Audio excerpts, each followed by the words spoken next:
সুতরাং আমাদের মানব জীবনের সাধনাটাও ঠিক সেরকম। আপনি যেমন তাড়াতাড়ি ঠিক ভগবানের সঙ্গে কানেকশন হতে পারবেন, অর্থাৎ আমি অর্জুন রূপী জীবাত্মা পরমাত্মার সঙ্গে আমি কানেকশন অর্থাৎ মিল হতে পারবো। এই হচ্ছে গীতার বাণী। গীতার আরেকটি কথা, গীতার অধ্যায় সংখ্যা কয়টি? 18টি। যুদ্ধ কয়দিন হয়েছিল মহাভারতে? 18 দিন। খুব একটা মূল্যবান সংখ্যা 18 আমাদের জীবনে। তো এই 18টা সংখ্যাকে বা 18 সংখ্যক যে অধ্যায়কে আবার 3 ভাগে ভাগ করা হয়েছে গীতা। এই যোগকে আবার 3 ভাগে ভাগ করা হয়েছে। 3 6 18, 1 থেকে 6 অধ্যায় পর্যন্ত 1 যোগ, 7 থেকে 12 পর্যন্ত 1 যোগ, 13 থেকে 18 পর্যন্ত 1 যোগ। তাহলে কি কি? প্রথমে হচ্ছে কর্মযোগ, তারপরে হচ্ছে জ্ঞান যোগ, তারপরে হচ্ছে ভক্তি যোগ। সুতরাং এই যে কর্ম, ভগবান বলছেন স্বধর্মে নিধনম শ্রেয়া পরধর্মা ভয়াবহ। আমি যে বংশজাত সন্তান, আমাকে সেই কাজই মানাবে। আমি যদি ব্রহ্মকর্ম না করে আমি যদি অন্য কোনো অপকর্ম করি, তাহলে কিন্তু আমি ব্রাহ্মণ পদবাচ্যের মধ্যে পড়লাম না। ক্ষত্রিয় যদি ক্ষত্রিয় সন্তানের মতো ক্ষত্রিয়োচিত কর্ম না করে, সে ক্ষত্রিয় জাত সন্তানের মধ্যে পড়ল না। বৈশ্য, শূদ্র, এই যে জাতি, ভগবান স্বয়ং গীতায় বলেছেন কে সৃষ্টি করেছে জানো? বলছেন চাতুর্বর্ণম মায়া সৃষ্টম গুণকর্ম বিভাগশঃ। চাতুর্বর্ণ, ব্রাহ্মণ, ক্ষত্রিয়, বৈশ্য, শূদ্র, এই 4 বর্ণ মায়া মানে আমার, সৃষ্টং মানে সৃষ্ট, স্বয়ং ভগবান ঘোষণা করছেন। তাহলে তো কর্মের মধ্যে ভাগ হতো না, সবাই তো একই কর্ম করত, তাহলে তো সবকিছু মিলেমিশে এক হয়ে যেত, ঘেটে ঘ হয়ে যেত। তাই তো এই সিদ্ধান্ত, সেই জীবাত্মা আর পরমাত্মার কথোপকথন চলছে কোথায়? কুরুক্ষেত্র প্রাঙ্গণে। ধর্মের সঙ্গে অধর্মের যুদ্ধ, কৌরবের সঙ্গে পাণ্ডবের যুদ্ধ। এই যুদ্ধ আজকের নয়, এই যুদ্ধ চিরকালীন শাশ্বত সত্যযুগ থেকে চলে আসছে। কিন্তু এই যুদ্ধ থেকে বাঁচতে গেলে আমাদেরকে কি করতে হবে? গুরুরূপী ডাক্তারের সঙ্গে পরামর্শ নিয়ে ওষুধ সেবন করতে হবে। ওষুধটা কি? ওষুধ হচ্ছে ভাগবত রূপী ওষুধ, গীতা রূপী ওষুধ আমাদেরকে সেবন করতে হবে। কারণ আপনার যদি ক্যান্সার হয়, ক্যান্সার হয়তো রোগের মাধ্যমে ঠিক হয়ে যেতে পারে, যদি প্রাথমিকভাবে হয় ধরা পড়ে, আর যদি গভীরে চলে যায় মানুষ মারাও যেতে পারে, তার কোনো চিকিৎসা হবে না। আপনার যদি জ্বর হয় রোগ সেরে যাবে, মাথা ব্যথা হয় রোগ সেরে যাবে, ডায়রিয়া হয় রোগ সেরে যাবে। কিন্তু আমরা কলির জীব যারা, একটা কিন্তু বিশাল রোগে ভুগছি। সেই রোগটার নাম জানেন? শুনলে অবাক হবে। আমরা ভাগবত করি তো, 7 দিনের ভাগবত করি, ব্যাস আসনে প্রচুর ভক্ত সমাগমে আমরা ভাগবত করি, এগুলোই বুঝাই। আমরা যে রোগে ভুগি সেটা হচ্ছে ভবরোগ। ভবরোগটা কেমন?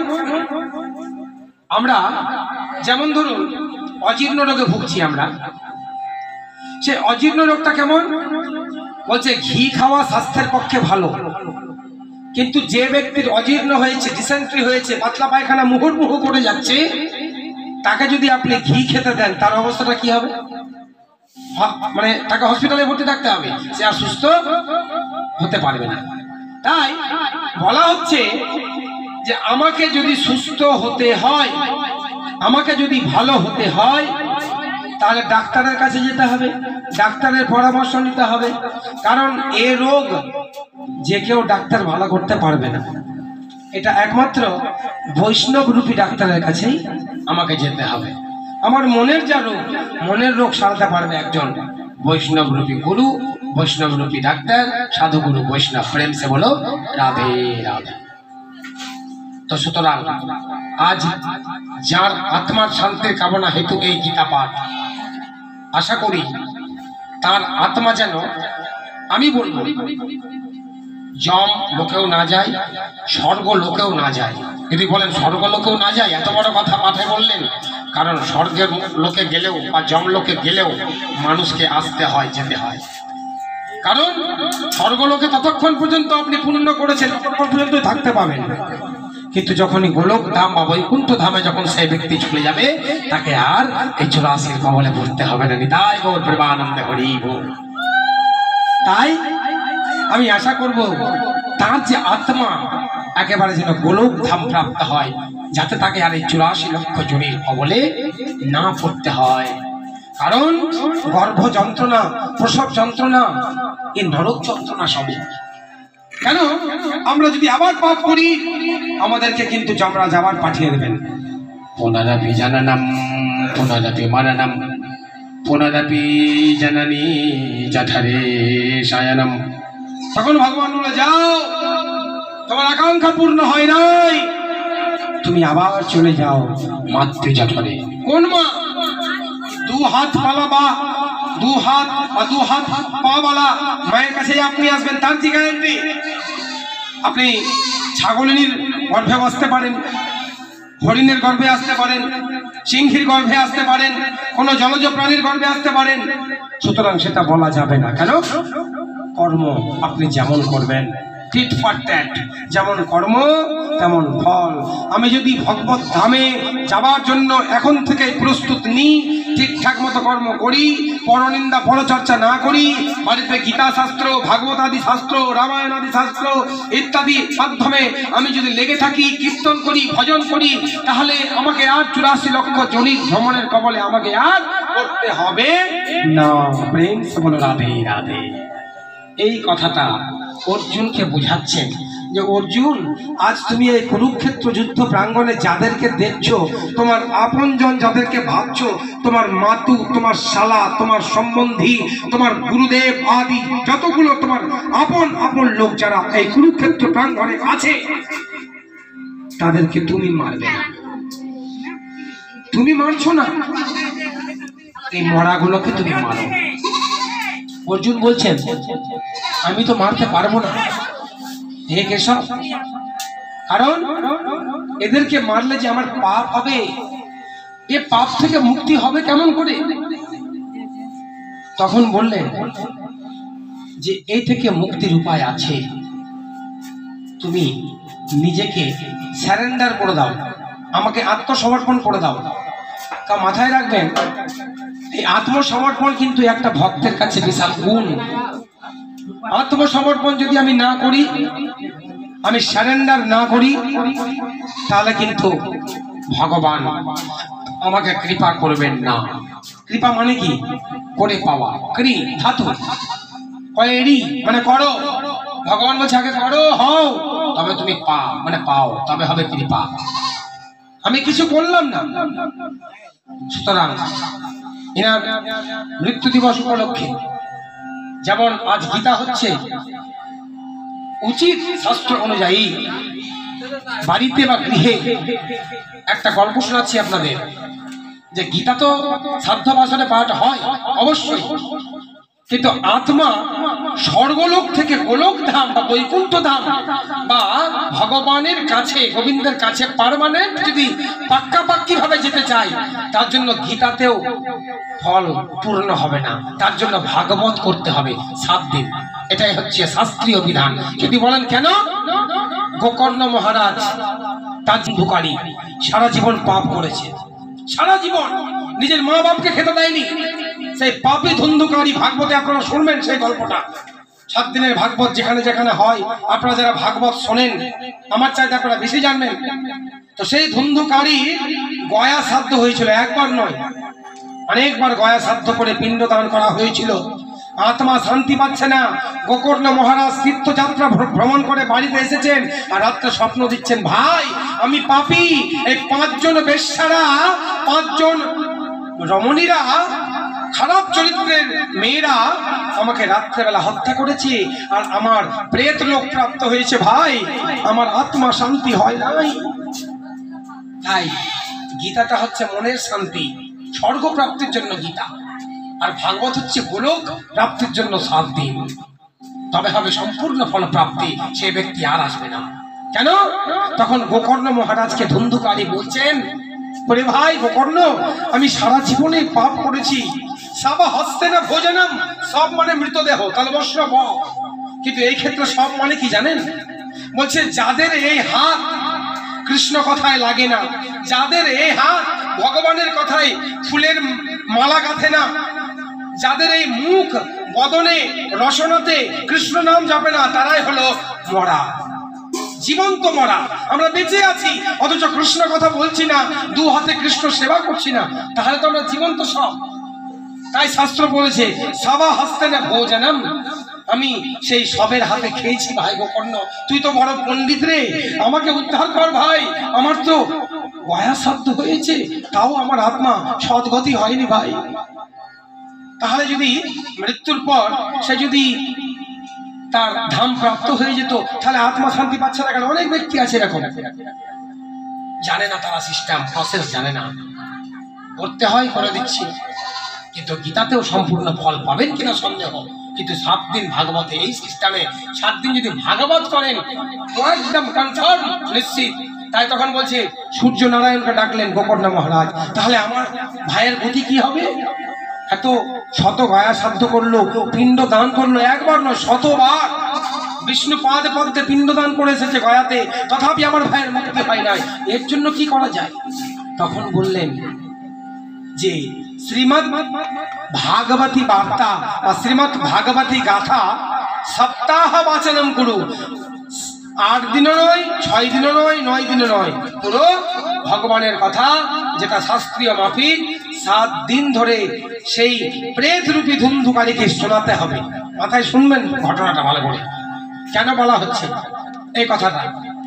তখন গোকর্ণ মহারাজ সূর্য নারায়ণকে বলছেন এটা হবে তো? বলছে নিশ্চিন্তে থাকো।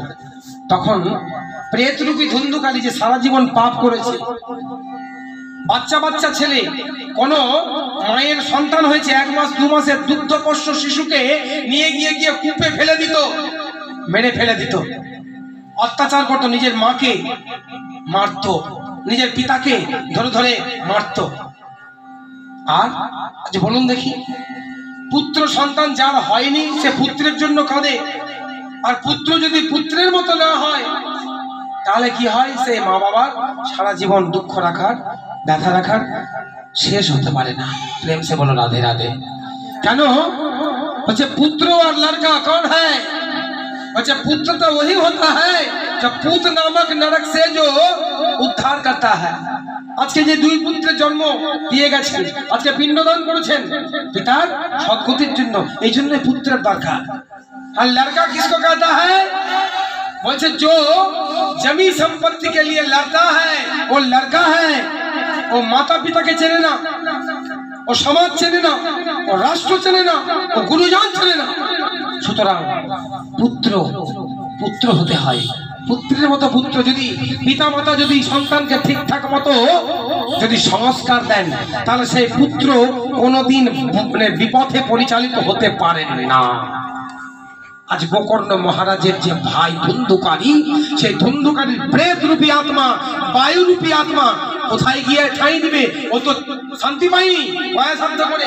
এই যে পিণ্ড দিয়ে আজকে সাধ্য হলো, 1 বছর পূর্ণ হলো, কি গ্যারেন্টি আছে?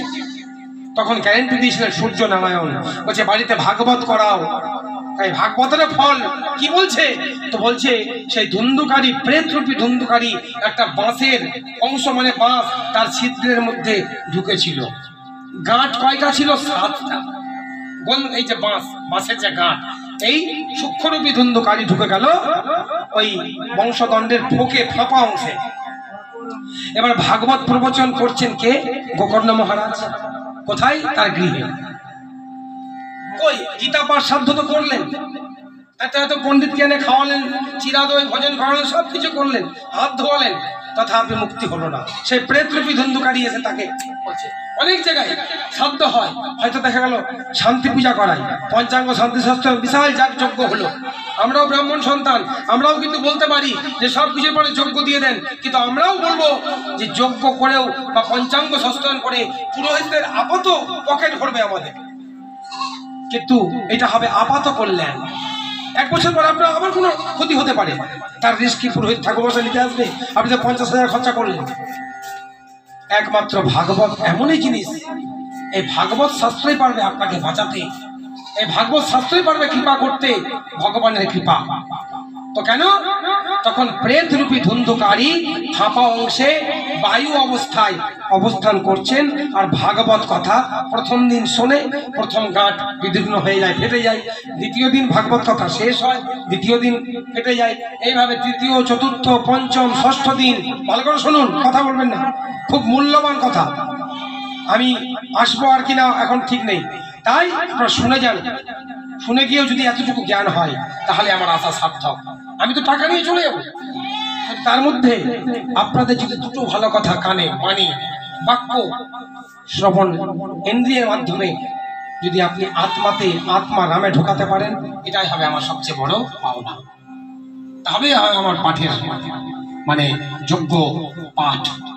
নচে আমি পড়ে চলে গেলাম, কিছু বললাম না, টাকা নিয়ে চলে গেলাম, সেটাতে উদরপূর্তি হবে বটে, ইনকাম হবে বটে, কিন্তু মানুষের কল্যাণ হবে না। কারণ কল্যাণের জন্য কিন্তু পুরোহিত, পরের হিত যিনি করবেন। সুতরাং সদা সর্বদা অর্থ দেখলে চলবে না। সুতরাং ঠিক গোকর্ণের ভাই ধুন্ধুকারী, প্রেতরূপী ধুন্ধুকারী যখন 6 দিনের 6টি গাঁট বিদীর্ণ হয়ে গেল, 7ম দিনের মাথায় যখন ভাগবত কথা আস্বাদন করালেন গোকর্ণ মহারাজ, ভালো করে শুনুন, 7ম দিনের বেলায় সেই পাপী প্রেতাত্মা রূপী ধুন্ধুকারী একেবারে দিব্য রূপ ধারণ করলো। কোথায়? একেবারে গোকর্ণের সামনে দিব্য রূপ। শুধু তাই নয়, বড় পাপিষ্ঠ। এবারে এখানে প্রশ্ন উঠল, ধরুন এখানে ভক্ত আছেন অনেক, ধরুন এখানে কেউ দিব্য রূপ ধারণ করলো, প্রশ্ন আপনারা করবেন কি ব্যাপার, আমরা তো শ্রবণ করলাম 7 দিন ধরে ভাগবত, তাহলে আমাদের ক্ষেত্রে ওই বৈকুণ্ঠ থেকে বিমান আসলো না, অথচ একটা পাপীর জন্য এত বড় বিমান চলে আসলো? প্রশ্ন তো হবে কিনা মায়েরা, বলুন হ্যাঁ কিনা, জোরে বলুন, প্রেম সে বলো রাধে রাধে। এবার যখন প্রশ্ন উঠলো যে বাপরে, ধুন্ধুকারীর 4 হাত, আর স্বয়ং বিষ্ণু লোক থেকে 4 হাতধারী শঙ্খ চক্র গদা পদ্ম সবার হাতে 4 জন এসেছেন বিষ্ণু দূতগণ, নিয়ে যেতে রথে করে, বিমানে করে নিয়ে যাবেন তাকে। প্রশ্ন উঠলো যে আমরা 7 দিন ধরে ভাগবত কথা আস্বাদন করলাম, অথচ আমাদের ফল হলো না। ভালো করে শুনুন, অথচ ওর অর্থাৎ ধুন্ধুকারীকের জন্য আলাদা বিমান কেন? তখন উত্তর দিচ্ছেন সূর্যনারায়ণ, বলছেন দেখো, ধুন্ধুকারী যেভাবে ভাগবত কথা আস্বাদন করেছিলেন 3 ভাবে, কায়, মন, বাক্য। কায় মানে শরীর, শরীর তো তার নেই, সূক্ষ্ম শরীর। মনও তার নেই, সূক্ষ্ম মন। বাক্য কথা, ওই যে বাণী, এমন ভাবে কায় মন বাক্যে এক হয়ে তিনি ভাগবত কথা শুনেছেন। আদার্স যারা শ্রোতা বা ভক্তবৃন্দ, তারা ভাগবত খালি শুনতে হয় শুনেছেন, কিন্তু সেটা দিয়ে শ্রবণ করতে পারেননি, নিতে পারেননি। তার জন্য বলছে কি,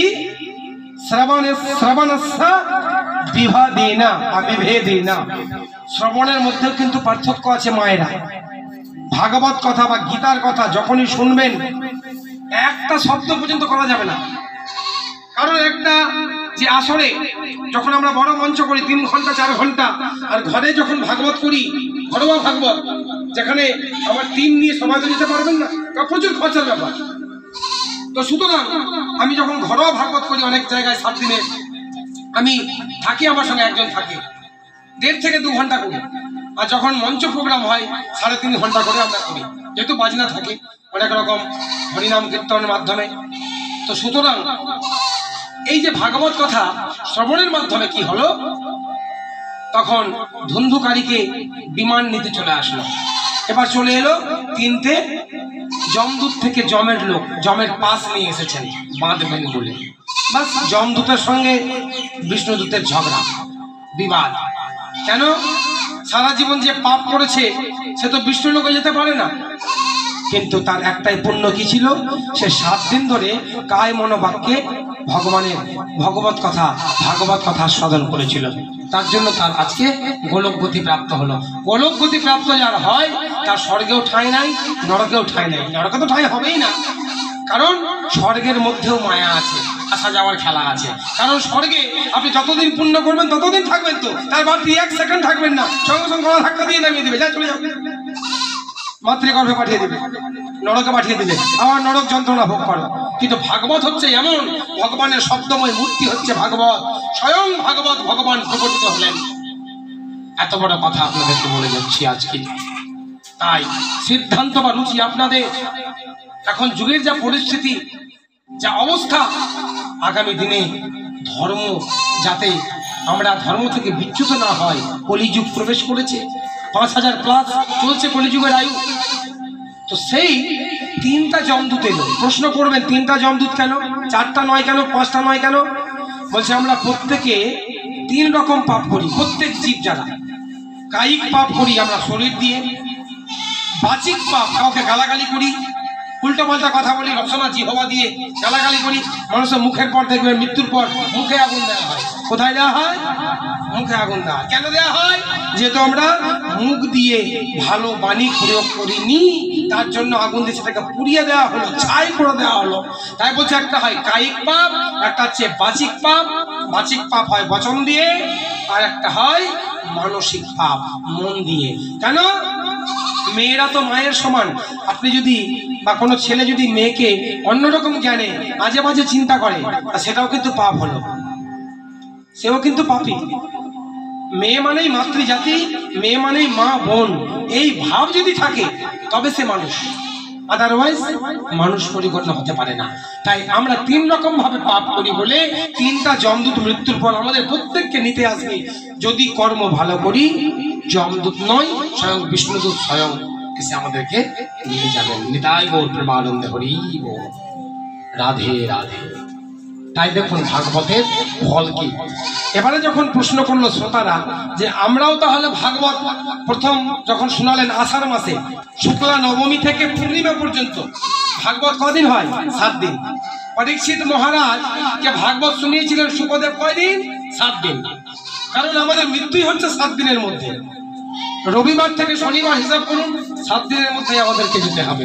আমাদের আয়ু হচ্ছে 7 দিন, তাই না? সুতরাং 8 দিনও নয়, 6 দিনও নয়, এমন ভাবে আমাদের পরিমার্জিত মৃত্যু সংখ্যা, মৃত্যুর দিন। সুতরাং কথাই বলে যেমন তেমন কাজ, সকাল সকাল সাজ। এই তো হচ্ছে গীতার বাণী, এই তো হচ্ছে ভাগবতের বাণী। ভাগবতের বাণী কি? তখন ভগবান শ্রীকৃষ্ণ স্বধামে গমন করবেন, 125 বছর বয়স ভগবান কৃষ্ণের। ভগবানের কি মরণ হয়? ভগবানের কি মৃত্যু হয়? হয় না। তথাপি স্বয়ং পরম ব্রহ্ম, দিন দুনিয়ার মালিক সেই কৃষ্ণ এসেছেন নরদেহ ধারণ করে আমার মতো আপনার মতো হতভাগা জীবদের কল্যাণ করার জন্য। তথাপি আমরা ভগবানকে বুঝতে পারি না। ভগবান প্রেম দিতে চান, আমরা সে প্রেম নিতে চাই না, প্রেমের ভাগীদার হতে চাই না। এটাই হচ্ছে আমাদের কলিযুগের মানুষের মুদ্রাগত দোষ। বৈষ্ণবের স্থানে কেন? জগতে কি পণ্ডিতের অভাব? জগতে কি ব্রাহ্মণের অভাব? তাদের কাছে ভাগবত না গিয়ে বৈষ্ণবের কাছে কেন? ভাগবত ফরগিয়া বৈষ্ণবের স্থানে, আহা বৈষ্ণবের স্থানে।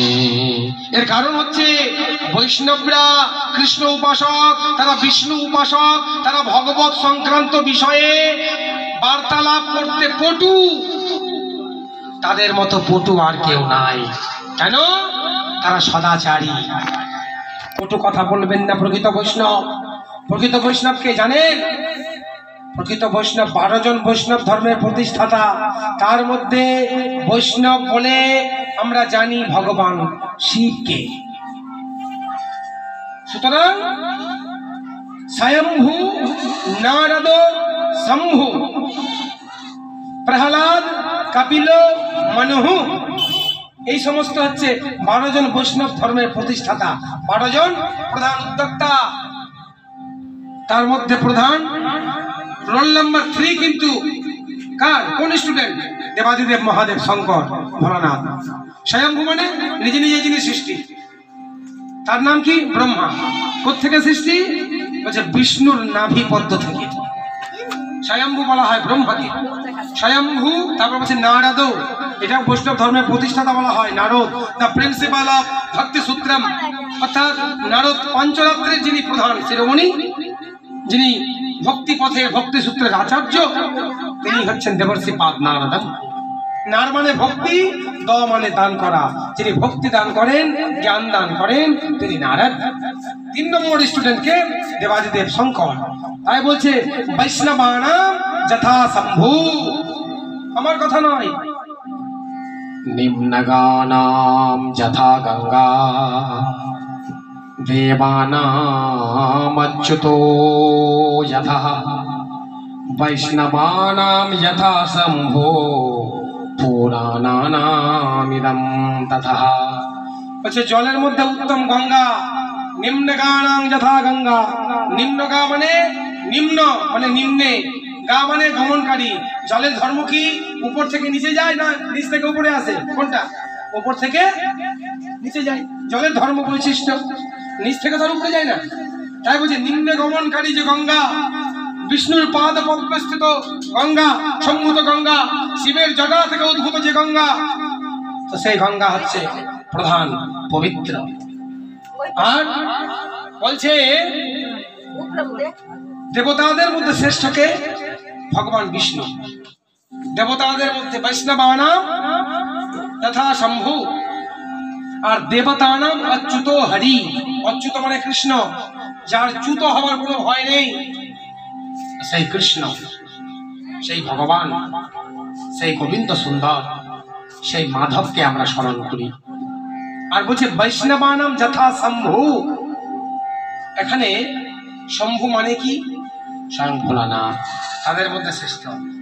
আর পুরাণানাম ইদম তথা, পুরাণের মধ্যে শ্রেষ্ঠকে ভাগবত রূপী মহাপুরাণ বা ভাগবত মহাপুরাণ। প্রশ্ন কখন উঠেছিল? এই ভগবান শ্রীকৃষ্ণ যখন 125 বছর ধরাধামে সশরীরে ছিলেন। কারণ আগেই বলেছি জীব অংশ ঈশ্বর অবিনাশী, ঈশ্বরের কোনো জন্মও নেই, মৃত্যুও নেই, তাই তো? কারণ মহাপুরুষ যারা পৃথিবীতে আসেন তাদের কিন্তু জন্ম হয় না, তাদের কিন্তু মৃত্যু হয় না। তাদের কি হয়? শ্রী চৈতন্য মহাপ্রভু, তাদের জন্ম হয়। আমরা কি বলি? মানুষের ক্ষেত্রে জন্ম হয়, মৃত্যু হয়। কেন? আর গৌরাঙ্গ মহাপ্রভুর ক্ষেত্রে, কৃষ্ণের ক্ষেত্রে আমরা কি বলি? শোনেন, ভালো করে শুনুন। কৃষ্ণের ক্ষেত্রে বলুন, রামচন্দ্রের ক্ষেত্রে বলুন, বিষ্ণুর ক্ষেত্রে বলুন, বিভিন্ন দেবতার ক্ষেত্রে বলুন, তাদের জন্ম হয় না বলে আমরা কি বলি? আবির্ভাব তিথি, গৌরাঙ্গ মহাপ্রভুর আবির্ভাব। কি বলি আমরা? ভগবান শ্রীকৃষ্ণের প্রাকট্য উৎসব। উৎসব উৎ মানে কি? ভাগবতে আপনারা শোনেন, সাপ্তাহিক ভাগবতে 4 দিনের বেলায় কৃষ্ণের জন্ম দেখানো হয়। ভগবান শ্রীকৃষ্ণের জন্ম অর্থাৎ ভাগবতের 12টা স্কন্ধ, চতুর্থ দিনে ভগবান শ্রীকৃষ্ণের দশম স্কন্ধে আমরা প্রবেশ করি। আমরা বলতে যারা ভাগবত করি সাপ্তাহিক, বা 9 দিনের রামকথা করি, বা 9 দিনের শিবপুরাণ করি, কিন্তু ভাগবত 7 দিনের করি। তো চতুর্থ দিনে কৃষ্ণের কথা, এরও ব্যাখ্যা আছে, যদিও এই আসরে বলা ঠিক নয়। তো সুতরাং উৎসব মানে কি? উৎ কথার অর্থ হলো রস্য খণ্ডত্ব। উৎ মানে প্রাকট্য, আর সব মানে দান্তস্য ব, সব মানে ঈশ্বর। তাহলে উৎ মানে প্রাকট্য, সব মানে ঈশ্বর, তাহলে দান্তস্য ব। বলছে ঈশ্বরের প্রাকট্য উৎসবটাই হলো ভগবানের আবির্ভাব। প্রেম সে বলো রাধে রাধে। তা আমরা কি বলি? ভগবান শ্রীকৃষ্ণ গীতাতে একই কথাই বলছেন, অর্জুন তুমি যার জন্য শোক করছো, যার জন্য দুঃখ করছো, শোক করিও না, দুঃখ করিও না। কেন?